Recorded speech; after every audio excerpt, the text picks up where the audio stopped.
ధన్యవాదాలు అధ్యక్ష.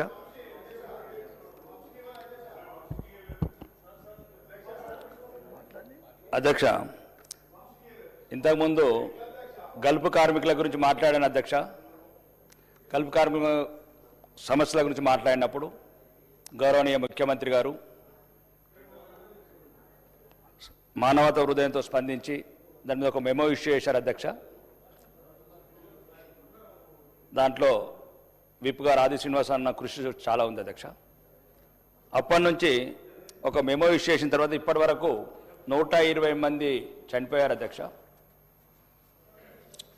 50 జగిత్యాల జిల్లా, 17 నిజామాబాద్ జిల్లా, అంత ప్రాసెస్ అయిపోయింది అధ్యక్ష. ఆ 5 లక్షల గురించి వాళ్ళు సంవత్సరంన్నర నుంచి మా చుట్టూ తిరుగుతున్నారు అధ్యక్ష. ఎందుకు వాళ్ళు తిరగటానికి వాళ్ళ భర్తలు లేరు అధ్యక్ష. వాళ్ళు శవాలయ ఆత్మలయ పైన ఉన్నారు.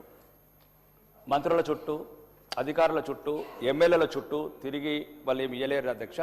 కాబట్టి నేను ఏం చెప్తున్నాను మీ ద్వారా ప్రభుత్వానికి, ఆ 120 మంది ఏదైతే చనిపోయిన గల్ఫ్ మృతులు ఉన్నారో వాళ్ళకి వెంటనే ఇమ్మీడియట్లీ వాళ్ళ భార్య పిల్లలు ఇప్పటికీ అలసిపోయి ఉన్నారు కాబట్టి ఆ 5 లక్షలు ఇచ్చి 2 సంవత్సరాలుగా గల్ఫ్ బాధితులకు, గల్ఫ్ కార్మికులకు 1000 crores బడ్జెట్లో పెడతామన్నారు అధ్యక్ష. ఈ బడ్జెట్లో కూడా పెట్టలేదు. ఒక నిమిషం ఆగండి అధ్యక్ష. నేను దయచేసి అధ్యక్ష, దయచేసి ప్లీజ్ అధ్యక్ష, ఇదే సమస్య.